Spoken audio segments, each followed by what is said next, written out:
Good afternoon, everyone. I'm Cheryl from TYHO, also known as TYHO. Joining me here today are my colleague Gauri and TYHO Therapist Tarin, who will lead today's session. So to those who have attended our previous webinar, welcome back. To those who are new here, let me give you a quick introduction before we start. TYHO is an end-to-end therapy platform that provides accessible, convenient, and quality mental health support. So we run these AMA webinars routinely. They are meant to provide you with an opportunity to learn more about issues that may be related to mental health and speak with a therapist outside of a session. Today, we'll be delving deeper into identifying and setting boundaries with parents. Just a couple of notes before we start. The session will begin with a 10-minute presentation by Tarin, followed by a 35-minute Q&A segment. To post your questions, you can click on the Q&A button at the bottom of the screen anytime. Feel free to do so anonymously. You can also use the chat button to interact with one another or send us a message if you're facing any technical issues. Lastly, at the end of the session, we'll be sharing a feedback form with you. Okay, so now let me introduce Tarin, our speaker for today. First of all, Tarin is a therapist at TYHO. As a professional counselor, she works with teenagers, young adults, and adults coping with their respective challenges. She also supports them on their journey of self-discovery. So having lived abroad in an Asian household before moving back to Singapore in 2013, Tarin is also acutely aware of the nuances of different cultures and the intricacies of family relationships. Without further ado, I'll now pass the time on to her to share more about the topic.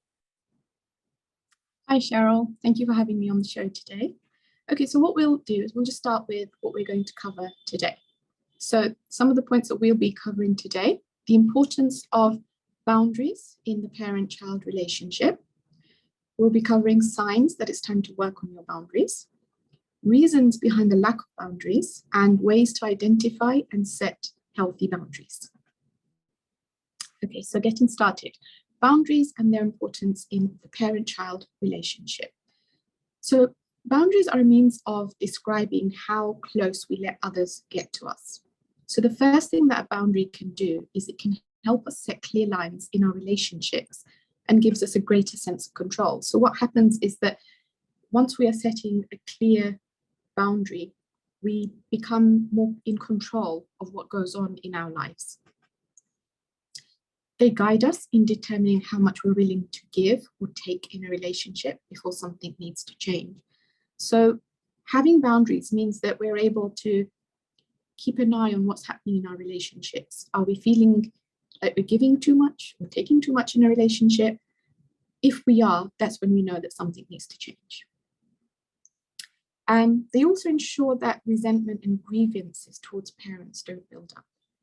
What can happen is we're saying yes to our parents so often, not being able to say no, that the resentment and grievances and some bitterness will start to build up within ourselves against our parents.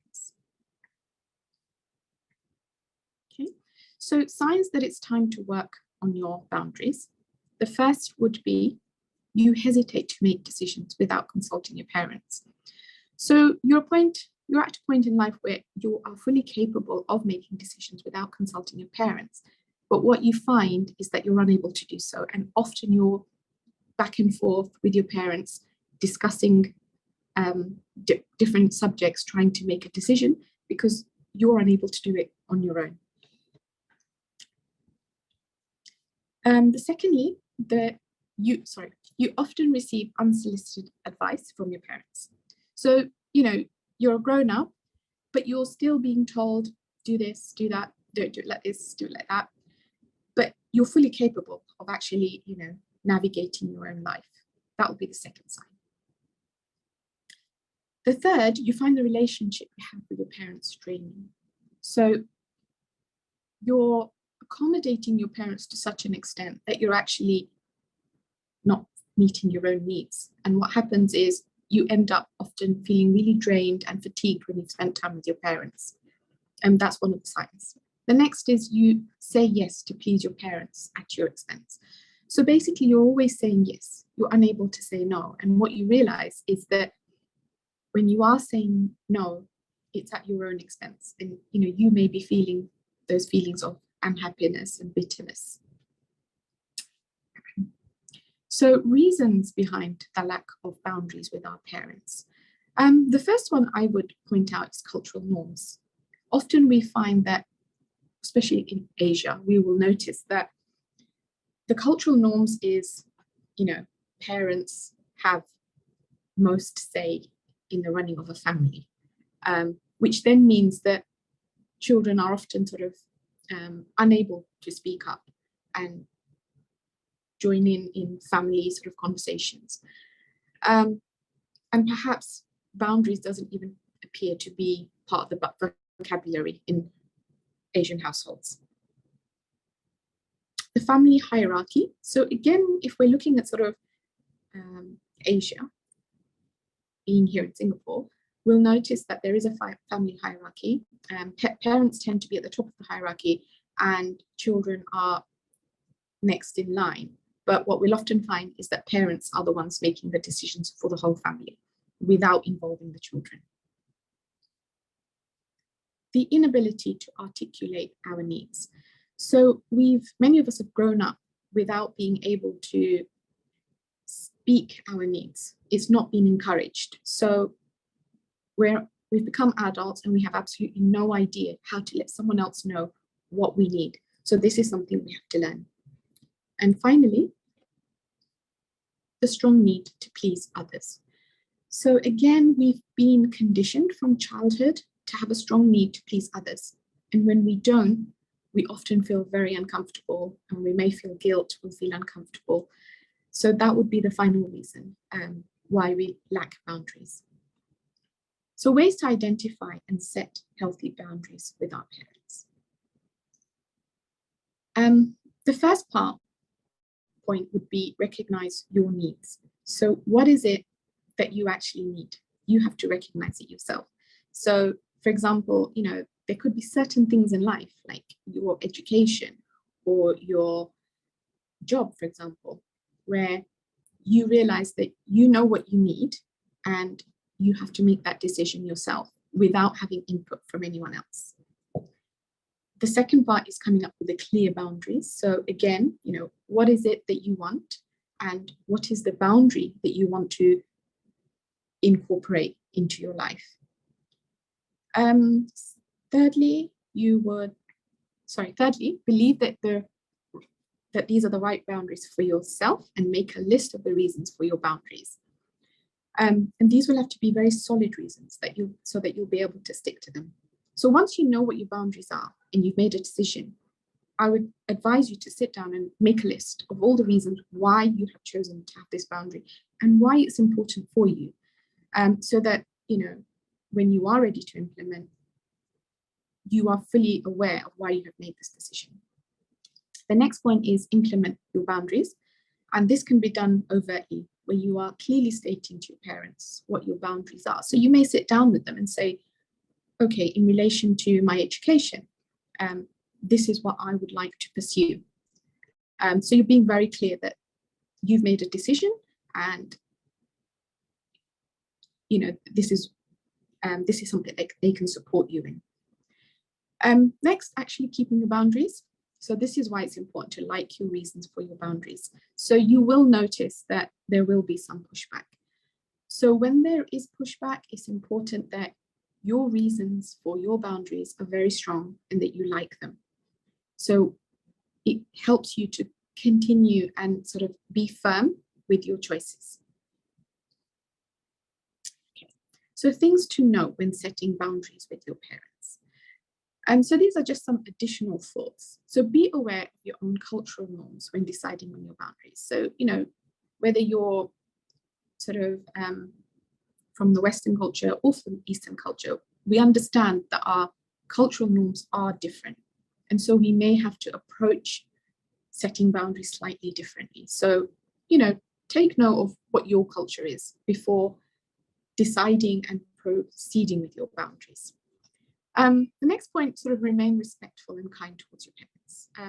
We do find that parents, of course, have a great interest in our lives. We're their children and they want the best for us.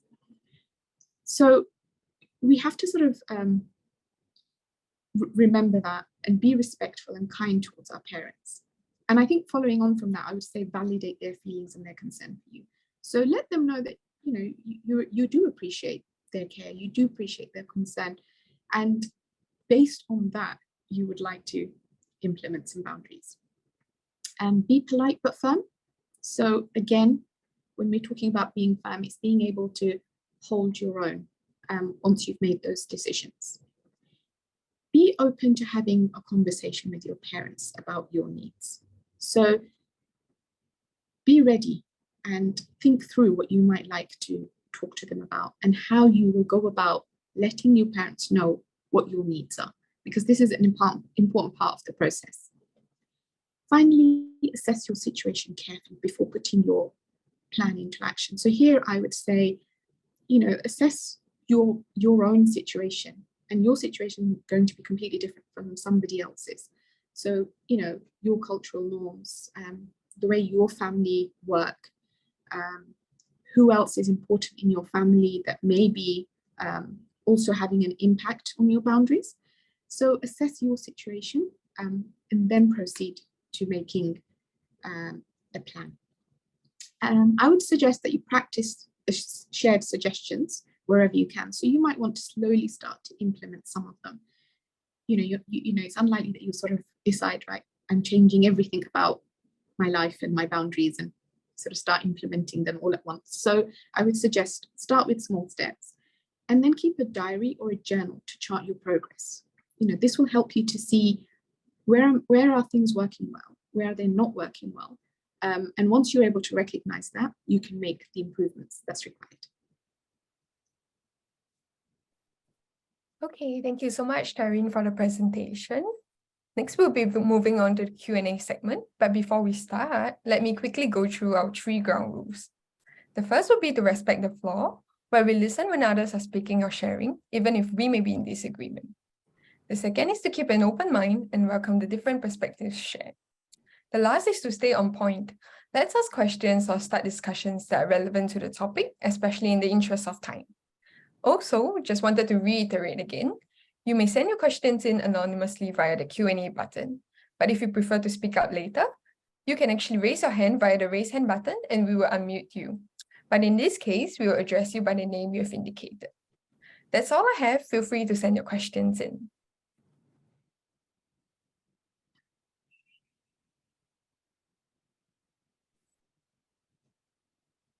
Okay, so I do see some questions coming in the chat box. Maybe we can start with those. So I'll read out the first question to you, Tarin, and you can provide a response accordingly. So for the first question, we have more of like a situation that the attendee has posted to us. Okay, so this is how it goes. Hi there, I have a question.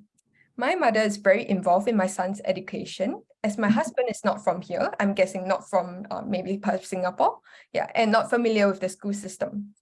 But I feel it sometimes leads to conflict all wrong due to their differences in opinions and style.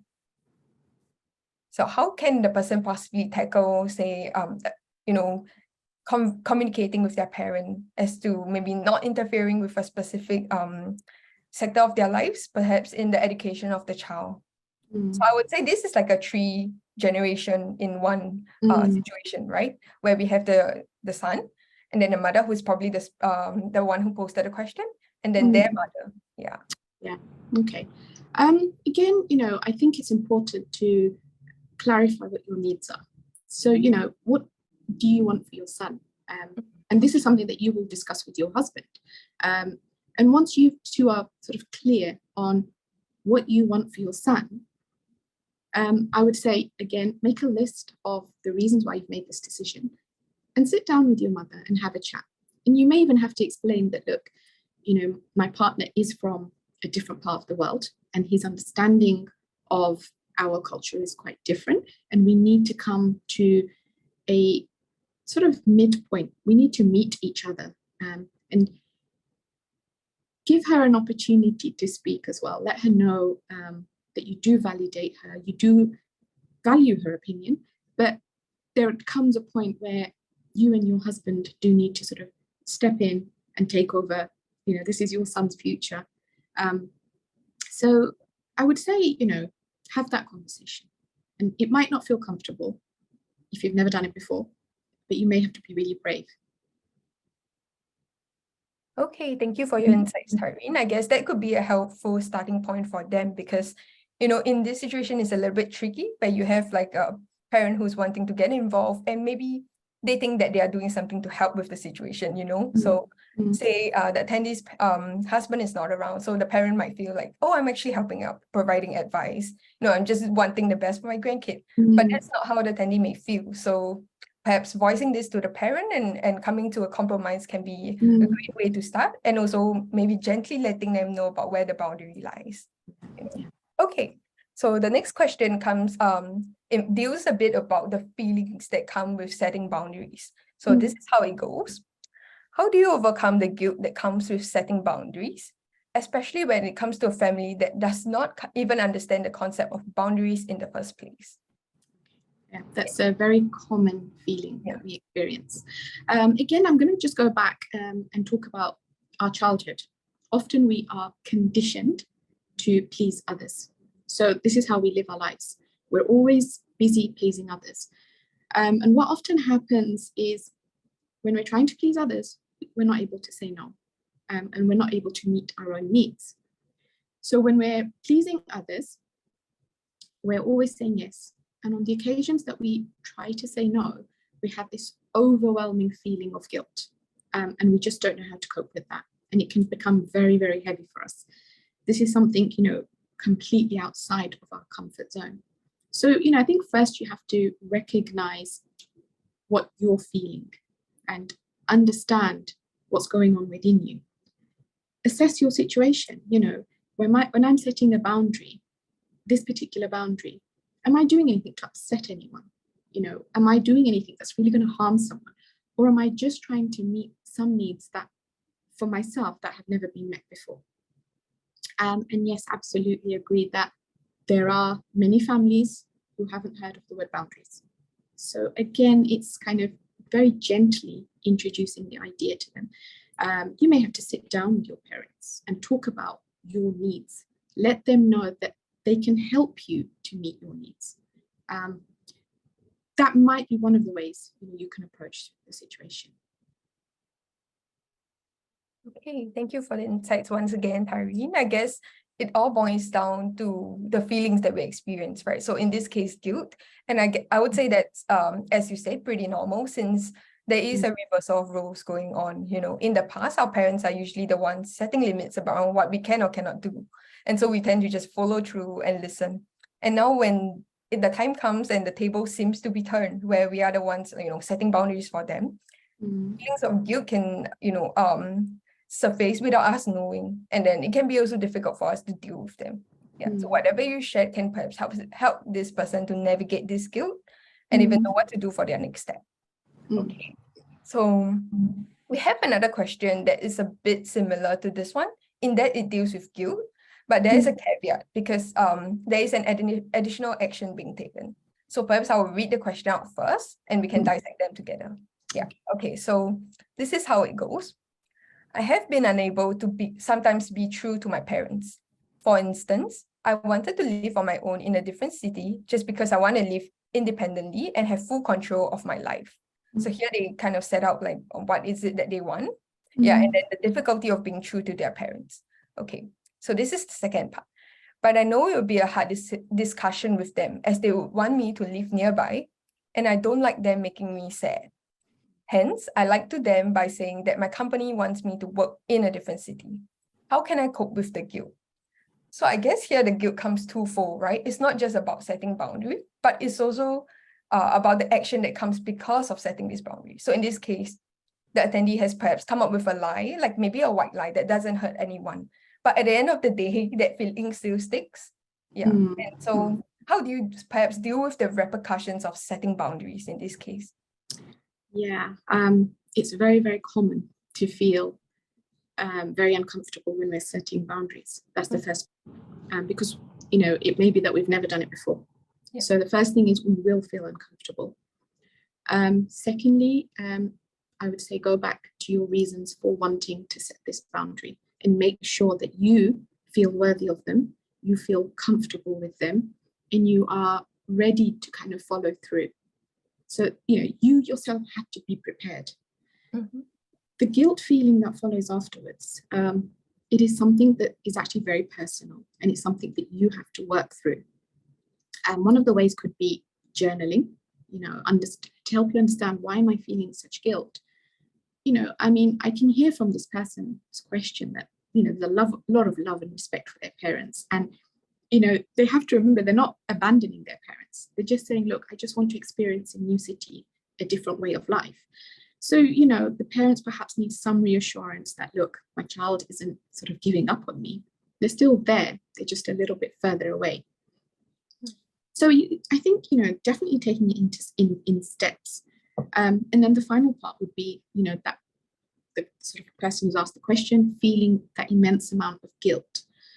I would say that it's going to be important for him or her to give themselves permission to have boundaries and to follow their sort of wishes to meet their own needs. Mm-hmm. Because part of it is that you're actually stopping yourself. You're not giving yourself permission to move on. That's adding to the guilt. If it's very intense and it's really something that you're really, really struggling with, mm-hmm. I would highly recommend, maybe considering getting therapy for it, because there could be some other underlying issues if it's something that you're not able to shift. Mm-hmm. Okay, thank you for sharing your perspective on this matter. And, now we have delved a little bit about the guilt that comes with setting boundaries or enforcing boundaries. So we have some questions that deal with, the ways to get to have a productive conversation about boundaries and, what to do when boundaries are being crossed. So not so much about feelings anymore, but the ways that, boundaries can be effected or can be further reinforced if they are being crossed. Yeah, so this question goes like this. I struggle with voicing out my concerns and hurt when a boundary has been crossed. When the boundary is first crossed, there are a lot of emotions, and I tend to address it right away. So I come across as emotional when I address the hurt outright. So one is about, dealing with themselves being emotional when they address the hurt. Next, however, after some time has passed, I tend to rationalize that my parents have their reasons for doing what they did. I also forgot what exactly made me hurt in the first place. How do I have a productive discussion with my parents when they cross a boundary? Yeah, I would say this question is a little bit layered, right? So in the first instance, it's about, the attendee dealing with themselves feeling emotional when their boundary has been crossed. And I wouldn't say that it's wrong. It's okay to be upset when a boundary of ours is being crossed. Yeah, but the second fold is that, they kind of rationalize and just think that, oh, my parents are probably right. Yeah. So maybe Tarin, you can address a little bit about how we should probably deal with the situation when our boundaries are being crossed. Yeah. And then the last part would be about having a productive conversation. Okay. You may have to repeat the question in parts if I forget the thread.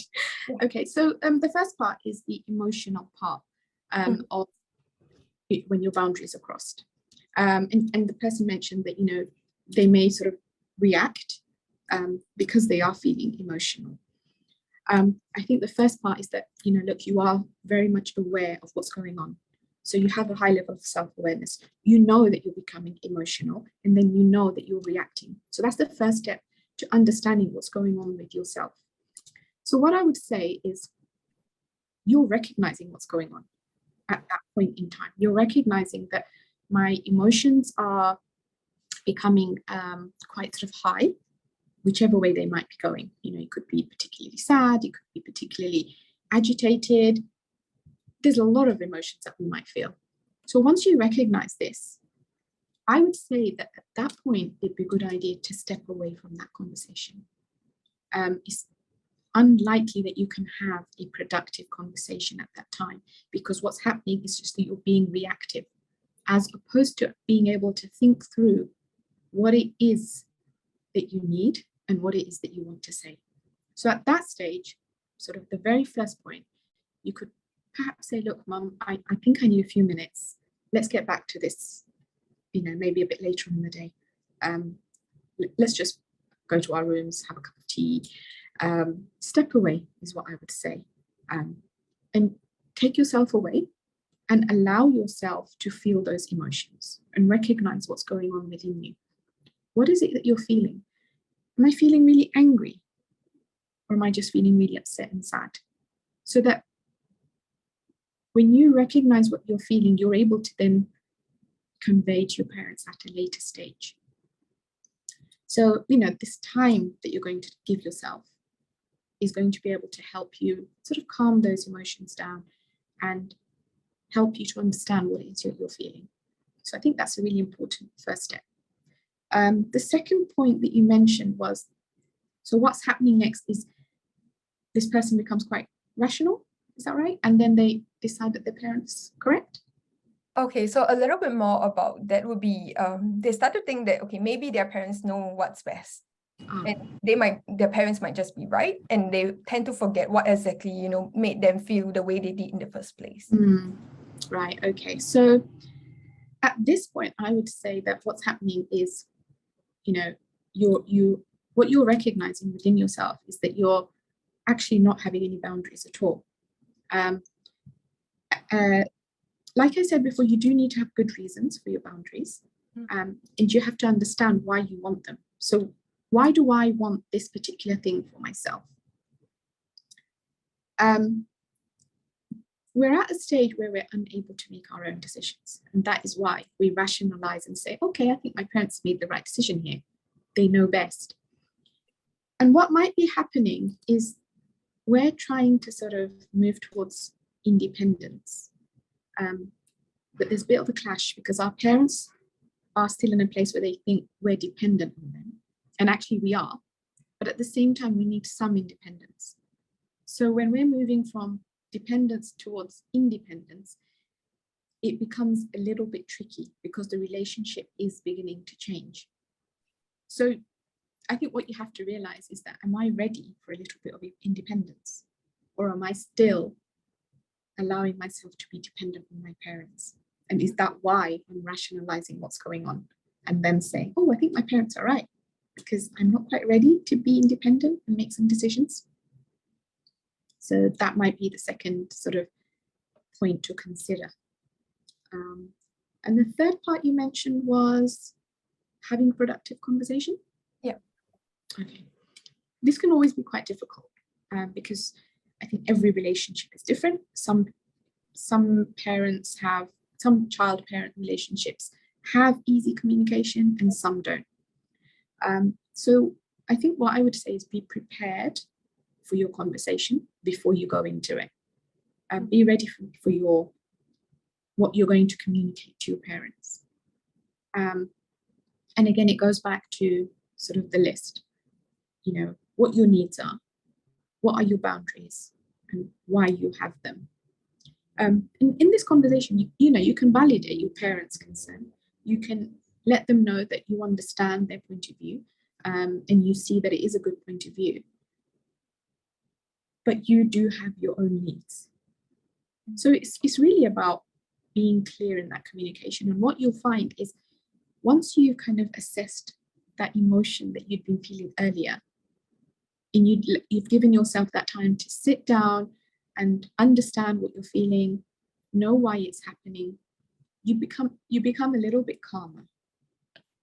And then when you go to communicate with your parents, you're much more ready for it. Yeah. Did you think that answers the question?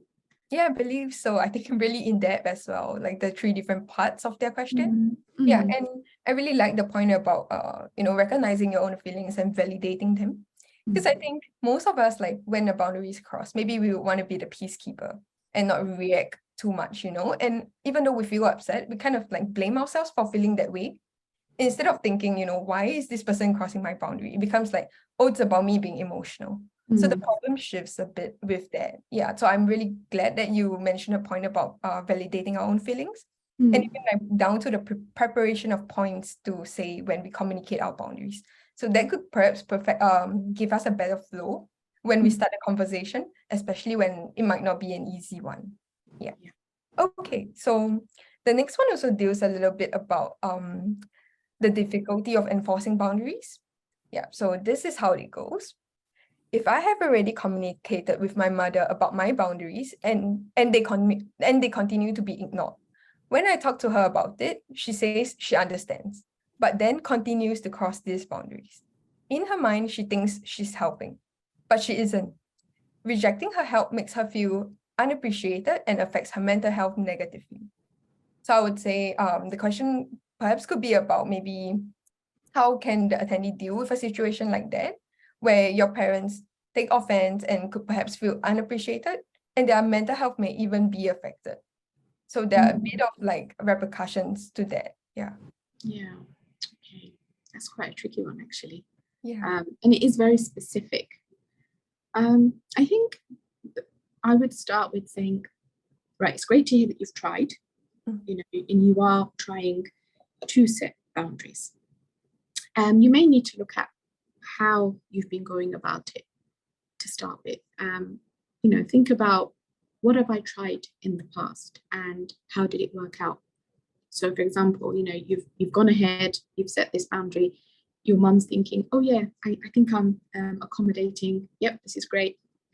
But actually she's not. And you know, and then if things aren't going how mum wants, you mentioned that her mental health is affected. Right, okay. So to start with, look at what you've been doing so far and what has been the sort of consequences of that. Have you been sort of effective in your boundary settings? And you may even have to think about how much you're trying to set at one particular time. Now, you've mentioned that, you know, there are mental health issues for your mother. So maybe those steps have to be a little bit smaller and very gradual. And with her sort of involvement as well. So you may have to take it very, very, very slowly with her. But, you know, don't forget, you know, your needs are still important. They also have to be met, because if they're not met, you may end up suffering. You know, we can end up being anxious. We can end up having depression if we're having to accommodate others' needs all the time. It can be very, very difficult. So I would definitely say it's something that you really have to follow through, but maybe at a different pace. You may find that you need to get additional support. So say there might be a sibling or a parent or a grandparent who can maybe step in and help, especially because your mother is actually quite vulnerable. And I don't know, you know, how much help she's getting herself. You know, is she being, are her mental health needs being addressed separately? Is she going through a process where she's going through, I don't know, counseling or therapy, and she's got her own support?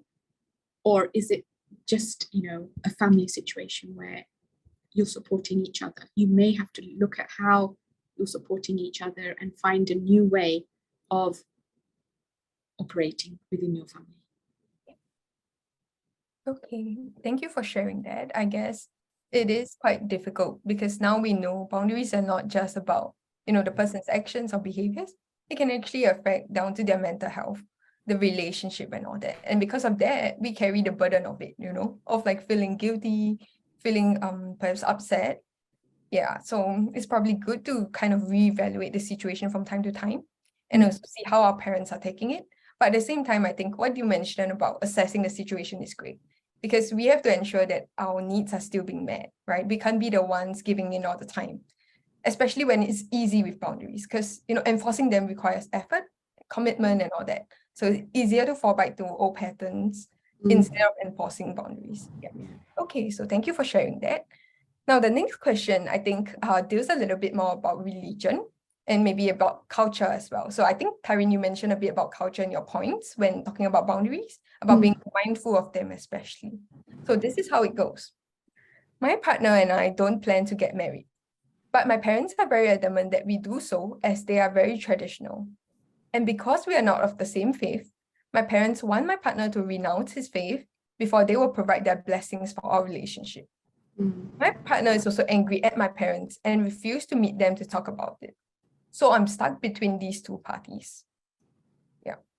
So I guess it's a little bit tricky here. Mm, The attendee is probably in the middle. And on Mm. one hand, you have the parents who wants the partner to renounce their faith and wants them to get married, perhaps, because of traditional beliefs, and customs, And on the other hand, you have a partner who may not be happy to accommodate, which, it's understandable, right?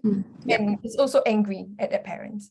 So I guess now the attendee has to decide between setting boundaries, perhaps with the parents in terms of the relationship, and maybe some tips to help them, navigate between dealing with their parents and dealing with their partner can be helpful here. Yeah. I think, like you said, this particular person is in a quite difficult situation, having sort of two opposing sets of minds and trying to sort of balance them both. I can imagine it could be quite stressful, actually, to be in that position. And I also understand or can see that, she wants to maintain that relationship with her family. And of course, she wants to have a healthy relationship with her partner. So it's a really, really fine balancing act. And I think the first thing to know is that when we're setting boundaries, we're actually telling that person, I actually want to continue my relationship with you. You are important to me. And that is why I'm here and wanting to set some boundaries. Because the easy way out is I'll just leave this relationship, because, it's just easier to do that. But when we're saying, I'd like to set some boundaries, we're saying, I love you, you mean a lot to me, and I still want you in my life, but there's going to be some boundaries. And it's going to be probably boundaries setting on two sides, but we'll deal with the parents because this is specific to our workshop today. It's not a very easy place to be, actually. I think, she's probably, in a very sort of difficult position. And I don't know, obviously, the ins and outs of the situation and how much they've kind of talked about this or at which stage they're at this moment in time. It may even be worth considering family counselling with her parents, because if she's finding that communication is becoming very difficult, parents are very set in their ways, and she knows what she wants, it may be time to look at the family system, and maybe what needs to change in that family system to sort of help continue having a healthy family connection. But as I say, it's a very specific situation. And she may, there is a possibility of family counselling. She may want to get individual counselling just to help her navigate through this difficult time. Because there's going to be a lot going on. And she's managing sort of two different sets of relationships. There's a lot going on, and all those sort of relational issues that are connected to it. Okay, thank you for saying that. I think it was pretty empowering for us to hear that, you can love someone and still want to set boundaries with them for the purposes of having healthier relationships. Because what people tend to think is that, boundaries are there to set a limit, set some rules, and that can, distance individuals. But now, after hearing what you said, I think it's clear that, boundaries can probably have another effect, which is to help us build healthier relationships and knowing what we need and what we do not need. And yes, being in this position for the attendee is particularly difficult since both sides are just close parties, right? Parents and partner. And it's not that we can just do a trade-off or just drop one. So maybe counseling can be a good idea for them to start and also navigate the conversation, at least with a professional there.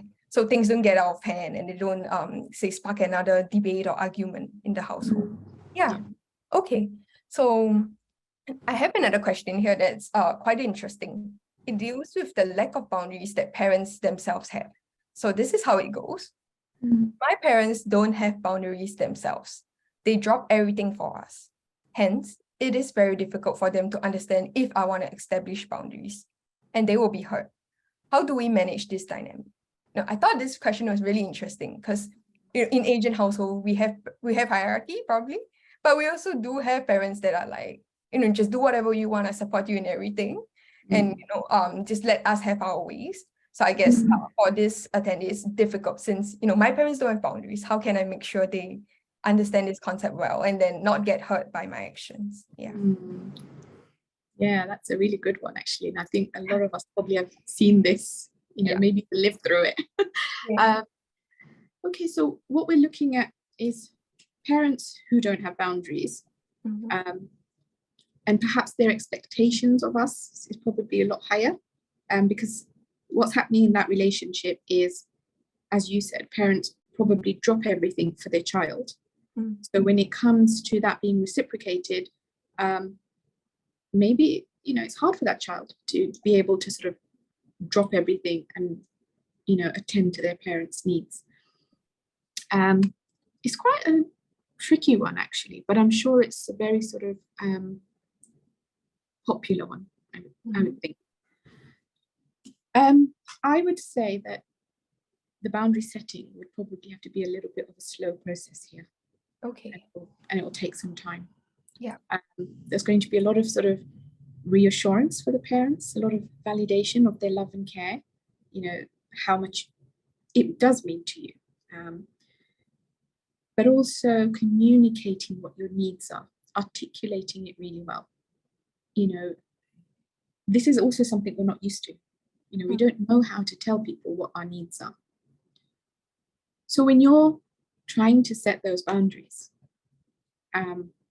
you're articulating to them what you need. And I think it might be sort of helpful to turn things around a little. And what you're doing is you're sort of saying to them, I need your support in meeting this need. So in some ways, we're allowing them to continue with their non-boundary setting because that's not part of their vocabulary and they don't know any different. And we're allowing them to kind of slowly help us moving on in our journey. So instead of sort of saying, excluding them, it might just be easier to incorporate them and get them to support us and let them know that actually we do need you, but actually we need you in this way. Yeah.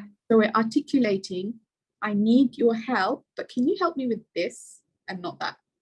And it might help kind of ease that relationship and give them, keeps parents feeling involved, loved, feeling the need to be needed. But then, you get to decide where you want that support and where you want that, where you want them to be involved. Okay, I guess so. That's a good tip because I too found the question really tricky, right? Like when your parents don't have boundaries in the first place, it's doubly hard for them to understand like the concept of it. So maybe your idea of how letting them know the ways they can help us and the ways they can show their care and concern is probably more helpful than telling them, no, I don't need your concern in this area. Yeah, so that could probably help to help the attendee find a good place to start first. Yeah, okay.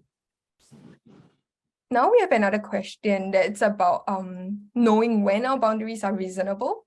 So it's not about, okay, how my parents deal with my boundaries or my guilt that comes with setting boundaries. It's more of how do I know when the boundaries are reasonable? Yeah, so the extent of the boundary is in question, I would say. So here is the question. When it comes to intimate relationships, setting boundaries can be seen as being high maintenance or having high expectations. So how do I know what I am enforcing is reasonable? Okay. Actually, that's quite subjective, isn't it? Recognizing whether our boundaries are reasonable. So to be honest, I think only you can answer that question. The person involved, only they can answer that question. And again, I would say assess the situation. What's going on? What are my needs and what boundaries am I wanting to enforce? And then be very, very clear on those reasons why you want to enforce those boundaries. And I think that, you will be able to judge whether those boundaries are reasonable or unreasonable. You're going to look at the situation and think, right, this is what my need is, and this is what the boundaries are. Are you creating any, are you hurting anyone in that process? Are you harming anyone? Or is it just you trying to sort of get on with your own life in a way that's healthy for yourself? Mm-hmm. So, you'll know if you're being unreasonable. When you set a boundary, someone might make you feel that it's unreasonable, but it doesn't mean that it is. So you have to distinguish, am I sort of being made to feel like it's unreasonable, or is it actually unreasonable? Mm-hmm.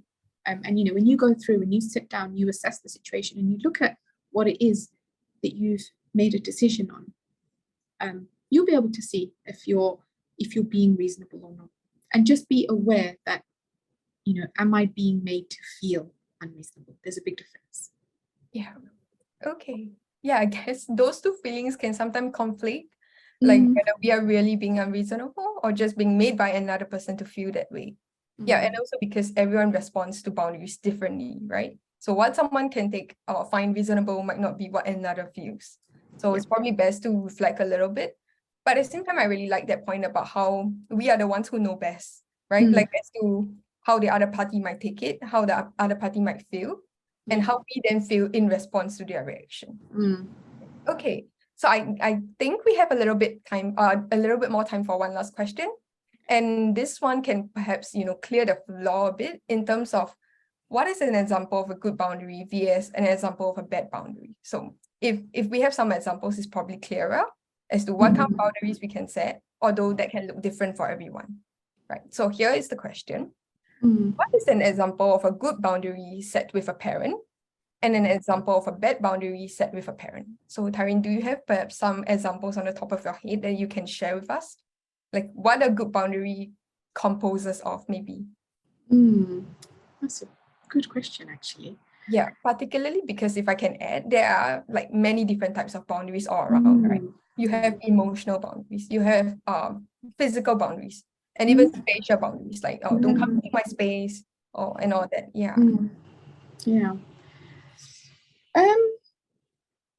It's quite a specific question. I mean, what sort of comes to mind first might be the space one. It might be that my boundary is I need space. I'd like to go to my room for a little while. And I want to be able to have that space. And for example, if my parent needs me, I'd like them to knock on the door. So, that would be one sort of where I would think about space. In terms of emotional boundaries, that's an interesting one. What sort of perspective were you looking at it from?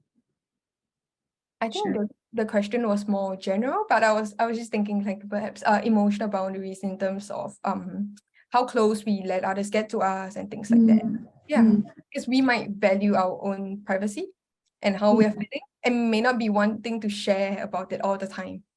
And we may need our parents to respect that because most of the time they want to know what's going on, right? Yeah. Right. Yeah, that's a good one. Yeah, I suppose, I would say that it's important to try to be clear what it is that you need. So an example might be, I'm not ready to talk right now. If you give me some time, perhaps we can talk about this later. So letting them know clearly that I'm not ready to talk now, but when I am ready, I will let you know. So, you are setting the clear boundaries and you're being sort of, and that's, I'd call it a healthy boundary. I don't know about good and bad, but definitely healthy because you're saying, look, right now I'm not ready to talk. And we mentioned earlier about being emotional. When we're emotional, it's very hard for us to have a conversation which is thought through and you're sort of in your best place to have that conversation. And often conversations can go in the wrong direction when we're not in an emotionally stable place. Yeah. So that's, I feel that that's quite a good one, being able to say to your parents, look, I'm not ready to talk about this now. Can we talk about it later? Yeah. So you're letting them know very clearly what your boundaries are. A bad boundary. That's a good question. I was thinking maybe would a bad boundary be something that is really unclear? So then the other party that is that you are communicating the boundary to gets a bit like, what's going on? Like, I don't know what I can or cannot do. And Right. now Okay. I'm not sure whether, I should continue to be doing what I was already doing, something like that. Right. Yeah, so the Yeah. lack of clarity perhaps Yeah. could be not very helpful. Definitely, obviously, if your boundaries aren't clear, you're not going to be able to enforce them either. Mhm. You're going to leave the other person feeling completely confused. Yeah. So I don't know, maybe something to do with sort of maybe if you're trying to make a decision on your education, Mhm. and what you're doing is you're telling your parents, I'm going to make my own decision. I know what I want. But then you're going back and saying, oh, so what do you think about this? And then what do you think about that? You're sort of unable to actually make a decision. So Yeah. you're sending like these mixed messages. You're Yeah. saying, oh, I know how to make my own decisions, don't worry. And on the other hand, you're saying, oh, but what do you think about this? And what do you think about that? So you keep going back and forth and you're not actually able to make a decision yourself. Yeah. So, that's a really good point, being very clear and then you kind of also following through with your boundary. Okay, I guess that about wrap things up for us. And we have taken quite a number of questions of various nature within the hour. So sorry to all those who we weren't able to answer your questions, but rest assured we'll definitely continue to put up content that are relevant to the topic. And we hope you have learned a thing or two about boundaries from Tarin today. So amongst many other things, we touched on identifying and setting boundaries with parents, dealing with their possible unreceptiveness, perhaps even anger, sadness, and a deteriorated mental health, and even managing the difficult feelings that can arise because of this guilt that we feel. So as I was researching a little bit more about the topic, I did come across a statement that goes like this. A boundary is not telling someone they need to change. It's changing your relationship to someone or their behavior when their actions are compromising your well-being. So this could perhaps be a fresh perspective for us to view boundaries.